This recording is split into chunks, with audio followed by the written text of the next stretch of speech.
Penemuan potongan tubuh manusia di Mojokerto menggemparkan warga Pacet pada Sabtu, 6 September 2025.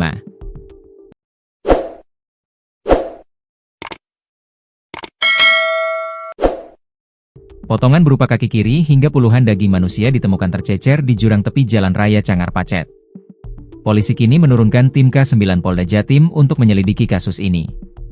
Kronologi penemuan potongan tubuh manusia di Mojokerto. Sekitar pukul 10.30 WIB, Suliswanto, 30, warga Dusun Pacet Selatan, tengah mencari rumput untuk pakan ternak di jurang dekat jalur penyelamat Sendi 1. Di lokasi tersebut, ia menemukan potongan kecil daging, lalu sekitar 2 meter dari titik itu, ia mendapati potongan kaki kiri manusia berukuran semata kaki. Suliswanto segera melapor ke Polsek Pacet bersama warga lain. Ia mengaku, sepekan sebelumnya juga sempat melihat potongan kecil daging berambut di tepi Jalan Pacet Cangar, namun dikira hanya daging hewan liar di kawasan hutan Tahura Raden Suryo. Seminggu lalu saya lihat ada potongan kecil daging dengan rambut, saya kira daging hewan. Ternyata hari ini saya temukan potongan kaki manusia, jelasnya. Dugaan korban masih remaja. Suratman, 53, warga sekitar yang ikut membantu pencarian, menuturkan potongan kaki itu berukuran sekitar 22 cm dengan kulit putih. Ia menduga korban masih remaja. Potongan kaki ditemukan tidak dibungkus dan kemungkinan dilempar dari atas jalan raya ke arah jurang. Polisi temukan puluhan potongan daging. Kasat Reskrim Polres Mojokerto, AKP Fauzi Pratama, menyebut selain kaki, polisi menemukan puluhan potongan daging manusia di sekitar lokasi.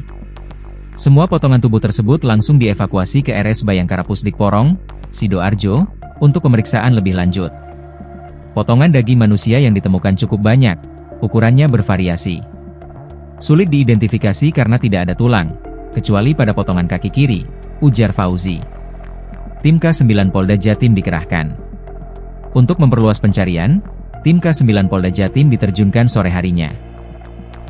Anjing pelacak menyisir radius 50-100 meter dari lokasi awal dan berhasil menemukan potongan kecil daging manusia lainnya. Potongan tambahan tersebut kemudian dimasukkan ke kantong plastik kuning dan dibawa ke Polsek Pacet, sebelum dilanjutkan pemeriksaan forensik di RS Bayangkara Pusdik Porong. Pencarian dihentikan menjelang malam. Pencarian dihentikan menjelang malam karena kondisi gelap dan tidak ada penerangan. Meski begitu, polisi memastikan penyelidikan akan terus berlanjut. Polisi juga mengimbau masyarakat yang kehilangan anggota keluarga atau kerabat untuk segera melapor ke Polres Mojokerto agar memudahkan proses identifikasi. Kami masih menyelidiki penyebab kematian dan identitas korban. Jika ada warga yang merasa kehilangan anggota keluarga, segera melapor, tegas AKP Fauzi. Tim K9 Polda Jatim dikerahkan. Untuk memperluas pencarian, tim K9 Polda Jatim diterjunkan sore harinya. Anjing pelacak menyisir radius 50-100 meter dari lokasi awal dan berhasil menemukan potongan kecil daging manusia lainnya. Potongan tambahan tersebut kemudian dimasukkan ke kantong plastik kuning dan dibawa ke Polsek Pacet, sebelum dilanjutkan pemeriksaan forensik di RS Bayangkara Pusdik Porong. Pencarian dihentikan menjelang malam. Pencarian dihentikan menjelang malam karena kondisi gelap dan tidak ada penerangan. Meski begitu, polisi memastikan penyelidikan akan terus berlanjut. Polisi juga mengimbau masyarakat yang kehilangan anggota keluarga atau kerabat untuk segera melapor ke Polres Mojokerto agar memudahkan proses identifikasi. Kami masih menyelidiki penyebab kematian dan identitas korban. Jika ada warga yang merasa kehilangan anggota keluarga, segera melapor, tegas AKP Fauzi.